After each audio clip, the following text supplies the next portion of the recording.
boy holds his lucky bell and stares out into the growing dusk. Night is coming, and with it the promise of monsters worse than anything his father has ever described in his campfire stories. Rumors of endless massacres terrify him, and he hopes his mother and father will soon return.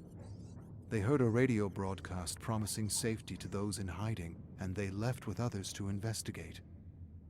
He spent the whole day staring at the dirt road leading out of the village, waiting for them to return. A few returned with wounds and horror stories, endless stories of death, destruction, and mayhem. He didn't understand any of them. They hate us. Why? Why do they hate us?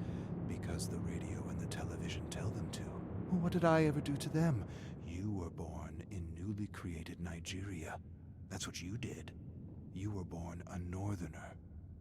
His grandmother approaches. Did you see anything out there? Philip shakes his head. If you see anything, if you see danger, ring your father's bell and hide with the others. Philip nods and stares at the bell. Will they come back? His grandmother hesitates for a long moment. I don't think so, Philip. They're hiding.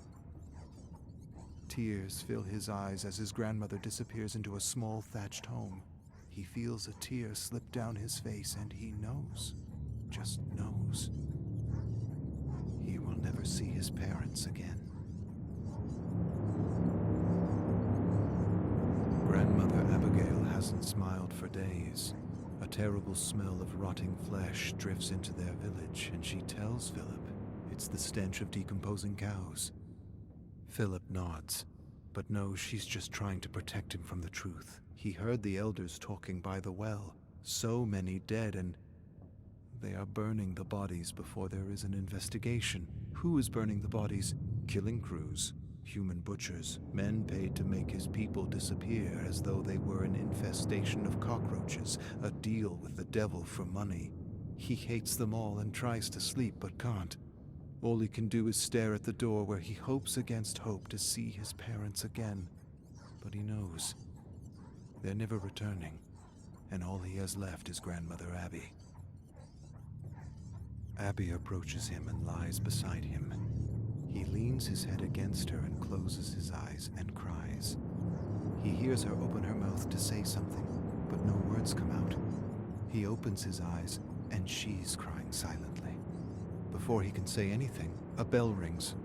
Her face grows hard as she grabs him by the wrist and leads him outside to a hatch. A moment later, they're underground, with the muted sounds of slaughter vibrating through the ground. He squirms in Abby's embrace. She holds him tighter and tighter as cries and shrieks swell into an unbearable pandemonium. He never realized humans could emit such sounds, and it's all he can do not to scream himself. He squirms, and Abby covers his mouth, just in case. Silence. Horrible, gut-wrenching silence. Philip shifts uncomfortably in their makeshift bunker and listens for something. Anything. Abby nudges him. Let's see your math skills, Philip. Math? She's trying to distract him from the hell outside. 6 plus 24 minus 8. He works it out. 22. She smiles and nods. She levels another challenge, and another. He answers, with growing tears in his eyes. She touches his face. Don't think about what is happening outside. Listen to my words and play the game. He nods and tries his best to work out her challenges, but he can't help but think about his mother, his father. They said math would strengthen his brain, make him good in school, give him all kinds of opportunities his father never had. His father, he'll never do math with him again. Never play chess with him again, or hear his stories. And why? Because of men who take money to do the devil's work. Abby nudges him. Philip asks her to repeat the challenge, just as the cry of a toddler rips through the silence. He instantly looks to his grandmother. Her eyes go wide as she stands and approaches the ladder. Philip runs to her and grabs her hand. Don't go, please, please. She hesitates, staring at the hatch above. I cannot leave the boy out there alone. Philip nods and wants to hold her soft, wrinkled hand forever, but he lets go and watches her as she bravely ascends the ladder, and disappears into the scorching day. Hours? Days? Weeks? He's not sure how much time has passed. His eyes never left the hatch as he repeated countless math problems in his mind to avoid facing the truth that she has disappeared with the rest of his people. He hears her voice, her laugh, her sighs. He wants to see her again. He wants to see his parents, his friends and neighbors. He wants to see them all. But he knows his life will never be the same again, and he would rather be dead than live without them. He closes his eyes and descends into the cool night.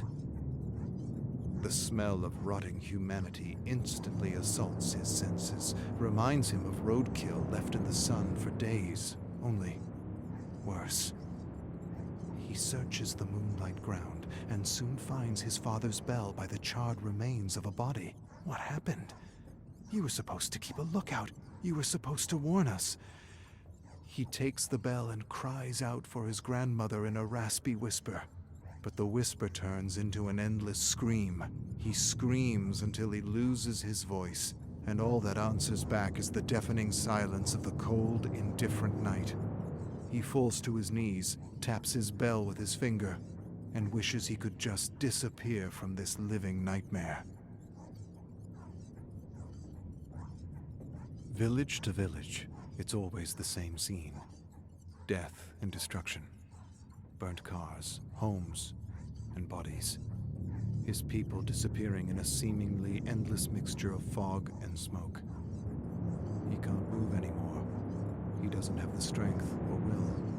The smoke stings his eyes. The stench makes him want to retch with every inhale. But most of all, he can't take the silence. The horrible silence, the oppressive, dreadful, indifferent silence. He stops and sits by a tree with a vulture hovering close to him, waiting for him to die. This one wants its meat fresh, raw, not burnt or doused in kerosene. He closes his eyes for a moment and drifts away, far away. But soon he hears a voice like his mother's. He opens his eyes to see a woman and several muddied children staring at him. The mother extends an open hand. "You must come with me." Philip doesn't answer. He can't answer. There's no warmth or wetness in his mouth. His throat is like sand. His eyes are like tar. The woman hands him a flask, and he drinks as though he's never had water before. She tells him her name is Funanya, and that he should come with her. "I don't want to run anymore. I want to die." The mother keeps her hand extended. "And that is why you must live. You must live to tell others what happened, to bear witness." Philip stares beyond the woman and fixes his gaze on one boy and two girls. He takes Funanya's hand, and together they trudge into the thick smoke and fog, refusing to be disappeared. Philip enters a home that's been ransacked by killing crews. There's blood splatter on the wall, and a dark, familiar stench. Philip doesn't want to think about what happened to the owners. For a moment he sees his mother approaching him, but then she disappears to reveal Funanya. She approaches Philip with some salvaged school supplies. Sometimes drawing helps get your mind off things. Philip shakes his head. He doesn't want to draw, and he doesn't want to do math. He doesn't want to do anything but wake up from this terrible nightmare. He stares at the other boy, Amika, as he draws a picture of his village. He has a dozen colors to choose from, but he only uses black. Funanya doesn't understand why, but none of the colors appeal to him. It's as though he stopped seeing color. Philip stares at the picture of the colorless village and steps outside where Nikki and Chica keep watch. He shows them his father's lucky bell, though he's not sure it's so lucky anymore. He hands it to Nikki, explains she should ring it if she sees anything. "I hate the smell of kerosene." Funanya nods and agrees with Philip. It's not the kerosene, but everything else attached to it. Nikki looks at Funanya and asks why the crews are burning everything. Funanya doesn't answer, and maybe she doesn't know. Philip turns to her. "They are burning evidence." Nikki and Chica look to Funanya, and she nods. Philip hears his grandmother's voice. Death plus destruction equals good business for devils disguised as humans. Philip grinds his teeth and answers the disembodied voice. They should all be killed. Those who pay for murder and those who profit from murder. Funanya stares at him. Philip, don't say such things. They are trying to take our humanity from us, and that is the one thing they cannot have unless we give it to them. Philip feels his face harden. I don't want a sermon. I want my family back. I want them to pay for what they did. Funanya puts a hand on his shoulder. Pray to the angel of mercy that we survive so that we may bear witness. Philip stares past her at the growing night. I'd rather pray to the angel of death and watch them suffer. Forgive and be forgiven? I can't. I hate them. How can they take money to do such things? There will be justice, Philip. They will not get away with their crimes. Philip doesn't say anything. He doesn't say anything because, like his father, he believes that those with money, those who can afford killing crews and the quantities of kerosene required to burn humans by the thousands, can get away with any crime they choose to commit, even mass murder. She can pray for mercy all she likes. He'd rather pray for vengeance. Those who profit from murder are worse than animals. He can't get the idea out of his head that people would do such dreadful things for money. If he survives this, if he escapes this scorching hell, he'll have his revenge. He can't help but share his dark thoughts with Funanya, who says that an eye for an eye is not the way, that an eye for an eye would make the whole world go blind and plunge us all into infinite night. The world go blind?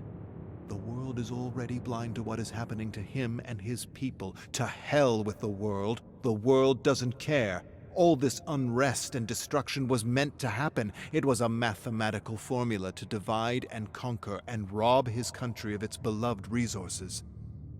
He heard the elders say this 100 times. Funanya gives him more wise words from dead leaders, and he stops talking about revenge. For a moment, he thinks that maybe she's right. Maybe revenge is not the solution. Maybe the world will one day wake up from its slumbering indifference and help his people. Nikki hands Philip back his bell in the dark night. It's his turn to watch for killing crews, but he hasn't slept in days and his eyelids are stones. He holds his bell close to his heart, and for a moment, just a moment, he closes his eyes. Just for 1 minute. He awakens in the heat of the morning, with a start and a terrible feeling. He vaults to his feet and searches for his new friends. He finds one. Pieces of one. Of another. He's not sure. He hears someone moaning. He searches and finds Funanya. Not dead, but dying, sliced at every tendon, writhing in agony, covered in something golden. Honey. They poured honey over her, and a million tiny black things swim, drown, and gorge on the gold and crimson streams dripping from her open wounds. The ants are crawling under her skin and eating her alive. He kneels beside her and tries to swat them away, but it's no use. They're everywhere. Funanya whimpers and sputters blood as she tries to speak, but her tongue is missing and all that issues is a terrible rattling noise. Philip kneels before her. He doesn't know what to say or do. I fell asleep. I'm sorry. So sorry. But sorry doesn't put her back together again. Sorry doesn't get rid of the ants or bring back the children she was protecting. She barely scratches something with her finger in the dirt. I forgive. Philip stares at the words for a long moment. Silent tears fall as he raises his hand in front of her face. She closes her eyes and waits for her suffering to end. He doesn't want to do it, but he has to. He knows he has to. He closes his eyes and lowers his hand over her mouth and nose. And for a moment, just a moment, he becomes her angel of mercy. Philip enters another decimated village under the cover of darkness and sees a crew, a killing crew. Maybe the very ones who killed his guardian, maybe the very ones who killed his grandmother, his parents. No hell is good enough for these demons who would take money to disappear people. They're cooking something by a fire, laughing and making jokes at the expense of those they butchered. They talk about his people as though they were animals. No, less than animals. No one takes pride or ridicules the animals they slaughter. He's never seen anything like it. Dogs without humanity, that's what they are. Dogs. Rabid dogs, nothing less, nothing more. Something ancient tugs at him. He feels darkness like a tendril from another world take hold of his young, innocent heart. Not young or innocent anymore.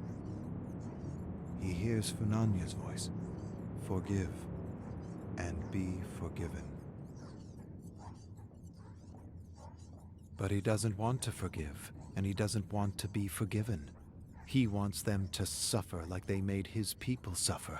He wants them to suffer for taking everything from him. He hears his grandmother's voice, trying to distract him from his dark thoughts of revenge with infinite math problems. But over her voice is the raging, maddening heartbeat of his hate.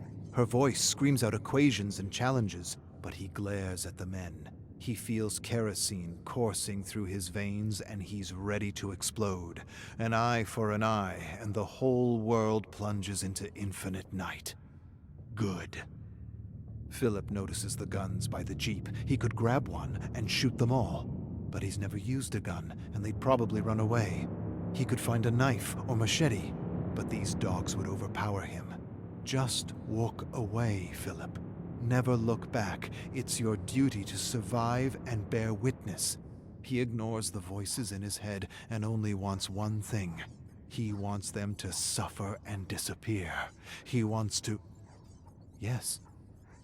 Take their kerosene and make them disappear the same way they made his friends and family disappear. In a swirl of smoke. And for a moment, just a moment, he is the angel of death swooping through infinite night.